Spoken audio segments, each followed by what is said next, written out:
আমরা ইমালশন তৈরি করে এই ইমালশনটা এই মেশিনে অ্যাপ্লাই করব, অর্থাৎ রোড ফাইবারকে সফট করার জন্য, নরম করার জন্য। তো এগুলো আমাদের কি ফিট শিট, ফিট শিট। এই ফিট শিটে কী করা হয়, রডগুলিকে ফিট করা হয় কীভাবে, এখানে টপ সাইড পাটের যে আগার অংশটা এখানে আগে ফিট করা হয়, আর গোড়া রোড সাইডটা পিছন দিকে থাকে। ঠিক আছে, এখানে অবশ্যই আগার গোড়া বুঝবো কেমন, এই যে দেখেন আরো এই দেখেন গোড়ার অংশটা কি তুলনামূলক ফাইবারগুলো একটু বেশি না, একটু শক্ত, আর এইদিকে দেখেন ফাইবারও কম, একটু সফট নরম। এগুলো আগা, ঠিক আছে, অর্থাৎ এটা মাটির অংশ, এটা আকাশের ভিতরে। সহজে বোঝানো বললাম। এটা আবার ঘোড়া কাটা আছে, ঠিক আছে, এটা হচ্ছে ঘোড়ার অংশ, ঘোড়া কাটা। আগাটা সামনের দিকে দিব, এটাই টপ সাইড, মানে আগের অংশ আমরা ফিট করার পরে এই বেল কি করতেছে, সামনের দিকে আগে যেতেছে, মোশন পাইতেছে। এই যে একটা রোলার দেখতেছেন না, এটা হলো কি ফিট, এটা তো ফিট শিট, ফিট শিটকে ড্রাইভ দিতেছে এই রোলারটা, তাহলে ফিট রোলার হলো ফিট রোলার, অর্থাৎ feed sheet driving roller. Feed sheet driving roller আছে, ফিট রোলার এখানে মোশন দিতেছে, বেল কনভেয়ার বেল্টের সামনের দিকে আগে আগে, ওই পাশে একটা আছে ক্যারিয়ার রোলার হিসেবে কাজ করে, ক্যারিয়ার রোলার। ওটাতে মোশন নাই, না খালি ওটা টানে ঘুরতেছে, ওই যে ওইটা ওই কাছে, ঠিক আছে। তো এখানে দেখেন এই পর্যন্ত যখন ফিট করলেন, ফিট করার পর যখন কি ফিট শিট আগায় গেল, তখন এখানে কিছু রোলার দেখবেন না ফ্লোটেড করা, এগুলি হলো কি ফ্লোটেড রোলার, ফ্লোটেড রোলার, এগুলি হলো কি bottom floated roller, top floated roller. তো নিচের এগুলি কি করে, দুই সাইডে দুটো শ্যাফট আছে, এর সাহায্যে কি গিয়ারের সাহায্যে মোশন পাই। তাহলে আমরা বটমগুলি কিভাবে মোশন পাই, গিয়ারের সাহায্যে, উপরেগুলি তার সারফেসে ঘুরতেছে, উপরেগুলো ওই বটমের সারফেসে ঘোরার কারণে মোশন পাইতেছে, আর নিচেরটা হচ্ছে গিয়ারের মাধ্যমে। তো এইগুলি তো আটকানো নাই, নিচেরগুলি তো গিয়ারের সাথে আটকানো, এই জন্য দুই পাশে দেখেন প্রেসার আর্ম দ্বারা এক জোড়া রোলারকে আটকিয়ে দেওয়া হয়, এই এক জোড়াকে এই দুই পাশে দুটো প্রেসার আর্ম দ্বারা আটকে আছে, এইগুলি মানে প্রেসার আর্ম, কোনো এক জোড়া, প্রত্যেক এক জোড়াকে, কোনো এক জোড়া না, এই দুইটাকে এটা, এই দুইটাকে এটা, এই দুইটাকে এটা, এই দুইটাকে মানে এই দুইটাকে এটা দ্বারা, এই দুই প্রান্তে আছে, দুই প্রান্তে আটকে দেওয়া হয়েছে। ঠিক আছে, তাহলে এই প্রেসার আর্মের কাছে টপ রোলার গুলিকে ধরে রাখা, আর এটা একটা লোড দেওয়া হয়েছে, কি লোড, এটা হচ্ছে স্প্রিং টাইপ লোড, পরে যাবো, এটা জানা ওই স্প্রিং এর সাহায্যে এগুলিকে লোড দিয়ে আটকে দেওয়া হয়েছে। ঠিক আছে, এদিকে আসেন, আমরা ওইখানে যাবো আরো পরে, এখানে অনেক কথা হবে।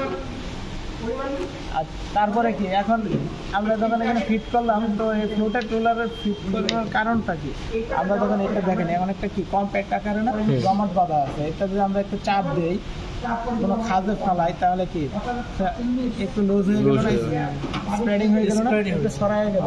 তো এখানে যখন আমরা কি কোনো তরল দেবো, এটা সহজে ভিতরে অ্যাবজর্ব করবে, আর যদি এরকম টিউব থাকতো গড়ায় পড়ে যেত, শুধু উপরে টুকি যাবে না।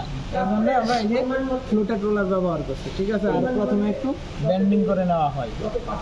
বেন্ডিং বলতে এটাই যে আমরা যে চাপ দিলাম, একটু বাঁকা হলো, একটু সরাই গেল, এই আর কি। তো প্রথমে বেন্ডিং বলতে বুঝি না আপনার কথা, মানে প্রথমে বেন্ডিং করে নেওয়া হয়। এই যে এখানে দিলেন, এই ফিট করার পরে তো আমার খাস কাটা রোলার পাইলাম। আচ্ছা, খাস কাটে বেন্ডিং বলাইতেছে, খাসটা তো খাসে পড়লে তো আচ্ছা বেন্ডিং বেন্ড হয়ে যাচ্ছে, মানে বেন্ড হয়ে যাচ্ছে, একটু ভেঙে যাচ্ছে, একটু সরায় যাচ্ছে, মানে এরকম হবে। দেখেন দুইটা ফাঁকে বললে আমি দুইটা চাপ দিলে এরকম সরায় যাবে, জিনিসটা এটাই।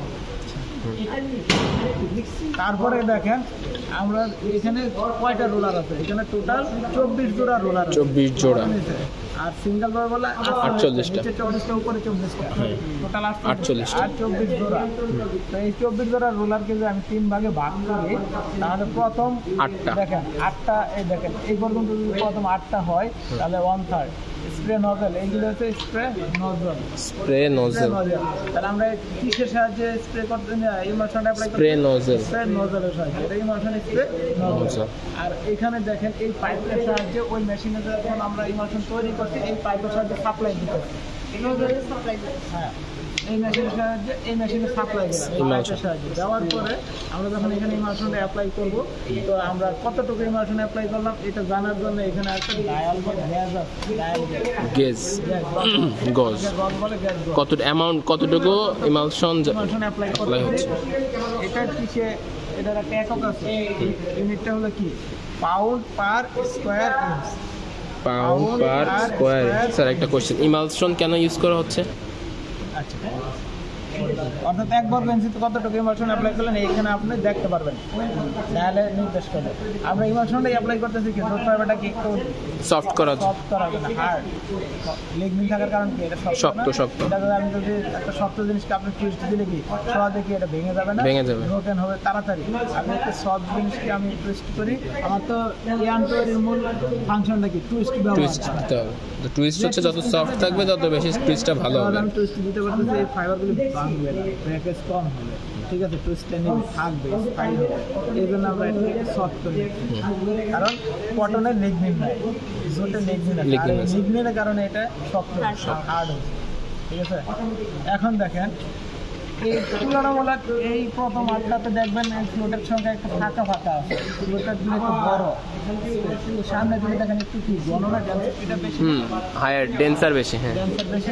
তাহলে এখানে একটা রেঞ্জ আছে, এই ফ্লোটের সংখ্যার একটা রেঞ্জ আছে, 1 থেকে 8 পর্যন্ত যে রোলারগুলি আছে প্রত্যেকটা 12টা করে খাওয়া আছে, 12টা করে খাস এইগুলা, এরকম 2 3 4 এগুলো 12টা করে। তারপরে 9 থেকে 16 এই 8টার ভিতরে আছে 14টা। প্রথমটা 12, তারপরে 14টা। তারপরে ওই 17 থেকে 24 শেষ পর্যন্ত এখানে আছে 18টা। 12 14 18 ক্রমান্বয়ে বেড়ে গেল ফ্লোটের সংখ্যা। এর কারণ কি? এটার একটা কারণ আছে। আমি এখানে যখন বসি, আমি যদি ফ্লোটগুলো একই ডিস্টেন্সে রাখতাম বা একই রকম রাখতাম, তাহলে কি দেখা গেছে যে জায়গাটা ভাঙছে পরের বার ওই জায়গাটাই ভাঙবে। আমি ডেনসিটি বাড়ায় দেওয়াতে কি যেখানে বাক বেঁচে হয় নাই সেখানে বেন্ড হবে, বেন্ডিং হয়ে যাবে। এর কারণ কি? আমি ইমালশনটা একটা নির্দিষ্ট পয়েন্টে কিন্তু অ্যাপ্লাই করতে চাই, পরে আমি নাই, তাহলে তো আমি সব জায়গায় ইমালশন অ্যাপ্লাই করলাম। ইমালশন তার যে জায়গায় লাগবে এই জায়গায় তো লেগে থাকে। এই বেন্ডিংটা একটু ঘন করে দেওয়ার কারণ হচ্ছে যাতে বাকিটা চাপে পুরাটাই আমি সব জায়গায় যাইতে পারে। আচ্ছা আচ্ছা, হ্যাঁ ঠিক আছে। আর এটা এইভাবেই মডেল করতে তারা দেখছে যে হ্যাঁ এই প্রসেসেই পুরাটাই আমার সব জায়গায় হইতেছে, এই জন্য ডেন্সার করে দিছে, ঠিক আছে। এটা মানে ইমালশনটা পড়তেছে একটা জায়গায়, এই ডেন্সারের কারণে সব জায়গায় ছড়ায় যাইতেছে। এখন কথা হলো, আমরা যখন ইমালশনটা অ্যাপ্লাই করলাম, ইমালশনটা কি লিকুইড করছে রোলারের উপরে, তো এটা কি সরাসরি পাটের উপরেও করি না, এবং ছড়ানো না, পাট কি একবারে চলমান, ফাইবারগুলি চলমান না, তাহলে কিছু কি ড্রপ করবে না, নিচের দিকে পড়তে হবে, নিচের দিকে পড়ে যাবে না, এটা আমার অস্টেজ হয়ে যাবে। এটা প্রতিরোধ করার জন্য নিচে কি করছে একটা স্লাম বা ট্রে রাখছি, স্লাম বা ট্রে, এই ট্রের সাহায্যে আমি কালেক্ট করবো, এটা ড্রপ করতে হবে। স্লাম লেখেন ম্যাডাম, স্লামই বলবো, হ্যাঁ স্লাম লেখেন, স্লাম বা ট্রে কালেক্ট করবো ওয়েস্টেজ ইমালশন যেটা আপনার ফল করতেছে নিচের দিকে পড়ে যাচ্ছে, ড্রপ করছে ওইটা। হ্যাঁ, তারপরে এখন এটা আমরা আবার কি করবো, এর পাশে একটা বক্স আছে, এই বক্সের ভিতরে একটা মোটর আছে, পাম্প আছে, এই পাম্পের সাহায্যে পাইপের সাহায্যে আবার স্টোরেজ করবে। ওই পাইপের সাহায্যে, হ্যাঁ নিচে উপরে নিচে ওই দেখেন বেসিনের পাশে, এই পাইপের সাহায্যে আবার স্টোরেজ করবে রিইউজ করার জন্য। এটা কই যাইতেছে? ওই মেশিনে স্টোরেজ ট্যাঙ্কে যাবে। আচ্ছা, ওই স্টোরেজটা কোন টাইপের? এখানে ইমালশনের লিকুইড, ওই ইমালশন। আর ফাইবার যেহেতু আমি প্রথমে ব্যান্ডিং করছি, তার মানে কিছু শর্ট ফাইবার এখানে তৈরি হবে, কিছু ইম্পিউরিটিস পাবো। এই ইম্পিউরিটিসটাকে আমরা উপরে একটা ফিল্টার আছে, ওই ফিল্টার দ্বারা সেকে কী করবো, আলাদা করবো, ঠিক আছে। তো এখন আমরা সামনে দিকে যাই, এখানে তার কোনো সমস্যা নেই, বুঝতে পারছি। স্যার এই স্প্রিং এর কাজ কি? স্প্রিং এর কাজ হলো আমার এখানে লোড দিছি না, লোডটা আমি স্প্রিং এর সাহায্যে দিছি। আচ্ছা, এই প্রেসার আর্মের যে লোডটা স্প্রিং এর সাহায্যে দিছি।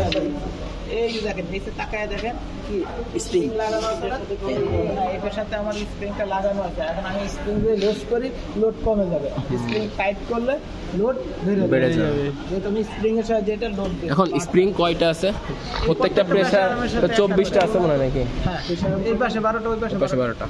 প্রত্যেকটা রোলারে 2টা করে স্প্রিং, প্রত্যেকটা রোলার মধ্যে এদিকে আসে প্রেসার আর্মে একটা রোলার, প্রত্যেকটা প্রেসার আর্মের সাথে একটা করে, হ্যাঁ, আর প্রত্যেকটা এক গিয়ারের সাথে একটা করে, দুইটার জন্য একটা প্রেসার আসতে পারছে, ঠিক আছে।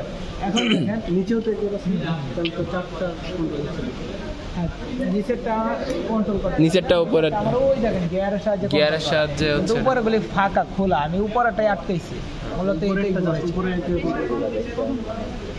আপনার যখন এখানে আমি ফাইবারের দেন এর উপরে আপনার অনেক বেশি থিকনেসের উপর নেই, আমার যদি ফাইবার কোনো কারণে জ্যাম লেগে যাবে। একটু জোরে বলেন, এই পাশে শুনতে পাচ্ছেন আর কি। আমরা এটা সেটিংটা লোড কম বেশি কখন করবো আমাদের ফাইবারের থিকনেসের উপরে নির্ভর করে, ঠিক আছে, ফাইবারের কোয়ালিটি গ্রেডের উপরে নির্ভর করে আমার কখন কতটুকু লোড লাগবে। বেশি লোড দিলে আবার বেশি দেখা যাবে, আবার কম লোড দিলে কি এটা আমার কাঙ্ক্ষিত মানে ব্র্যান্ডিং হবে তার উপর নির্ভর করে, ফাইবারের কোয়ালিটির উপর, ঠিক আছে। এখন নিশ্চয়ই তাকায় দেখেন, এই দেখেন এইটা হলো স্লাম বা ট্রে, এই যে স্লাম বা ট্রে, এই যে আর উপরেটা হলো ফিল্টার, উপরেরটা ফিল্টার আর নিচেটা হচ্ছে স্লাম বা ট্রে। এটা কি পারফোরেটেড আমি বলতেছি, এটার মধ্যে জমা হয়, এই যে দেখেন পাইপের সাহায্যে এটার ভিতরে পাম্প আছে, পাম্পের সাহায্যে এই একটু দেখি এই পাইপে ওখানে ট্রান্সফার করা হয়, ওইটা দিয়ে হচ্ছে আপনার ইমালশনটা যায়, তাই তো? এক্সট্রাটা অতিরিক্ত না, হ্যাঁ। আর ওই ট্রের মধ্যে মানে ওই যে ফিল্টারটা কি পারফোরেটেড, মানে ছিদ্র আছে? ছিদ্র আছে অবশ্যই, ফিল্টারে ছিদ্র আছে, এখানে আপনার ওই পাশে জালিয়ে থাকবেন অনেকগুলো। আর ওই ফিল্টারের উপরে কি হচ্ছে আপনার ওই ইমপিউরিটিস গুলো পড়ে হ্যাঁ, ওটা জমা হয়ে যায়, ওখান থেকে কালেক্ট করে পরে সরাই নেওয়া হয়। ফিল্টারটার কাজ হয়েছে আমার ইম্পিউরিটিস ধরে রাখা। এখন এই দিকে আসি, এটা হলো আমাদের কি, তাহলে ওখানে আমরা ফিক্স করছি এটা ডেলিভারি শিটে দেখেন আমি যেভাবে ফাইবারটা ওখানে কি করছিলাম ফিট করছি, ঠিক এইভাবে এই মাশনটা অ্যাপ্লাই হওয়ার পর সরাসরি চলে আসছে। আসার পরে এখানে একটা কি ডেলিভারি রোলার আছে, আর এটা হলো ক্যারিয়ার রোলার। এইটা এইভাবে মুভ করে, ছোট আছে টান দিলে সহজে নেওয়া যাচ্ছে। নজল কি আমাদের মেশিনে খালি এই কয়টা, বাস্তব মেশিনে কি আরো থাকে? সবার থাকে একটা সেট, এই এরকম 4-5টা ওইখানেই থাকে, ওই চারটেই থাকে। আপনার যদি মেশিনের কষ্ট বেশি হয় তাহলে হয়তো বা আর দুইটা বাড়ায়, তাহলে ওখানে যদি নজল থাকে আমার এখানে ফ্লুটেড বাড়াই কি লাভ হবে? এটার দ্বারা কি লাভ হবে? সবার উপরে মাখাই কি ছিল আমি তো শুধু ইমালশনটাই সবার উপরে মাখাই দিচ্ছি, ঠিক আছে না। ইমালশনটা যখন আমি অ্যাপ্লাই করি, এটা তরল না, আমি তো অন্য কোনো ফাংশনে কাজ করি না, আমি ইমালশনটা অ্যাপ্লাই করতে এটা ভিতরে প্রবেশ করানো যায়, বের হয়েও শেষ কাজ ব্যান্ডিং কোনো নাই। স্যার মেইন কথা হচ্ছে আমরা ওই যে শক্ত ফাইবারটাকে নজলের মাধ্যমে ইমালশনটা দিয়ে এখানে সফট করতে, আর কোনো কাজ নেই। অ্যাপ্লাই করলাম, এইটাই অ্যাপ্লাই করলাম, এটা এই পর্যন্ত কাজ। এখন দেখেন এই বাকি দিনে আমি যখন ব্যান্ডিং বাড়াই দিচ্ছি, দেখেন এখানে গ্রুপগুলো বেশি ঘন না, ডেনসিটি বেশি না, তাহলে কি আগে যদি এই জায়গায় ভেঙে থাকে পরে আবার কি করবে, আরেকটু ভিতরে বাঁধবে না, আরেকটু কাছাকাছি বাঁধবে ব্যান্ডিং এর কারণে, এই গ্রুপের কারণে এই কাজটাই করা হচ্ছে। আর এখানে যে ইমালশনটা লেগে আছে এটা কি তখন ছড়ায় যাবে না চাপে, এই কাজটাই করতে।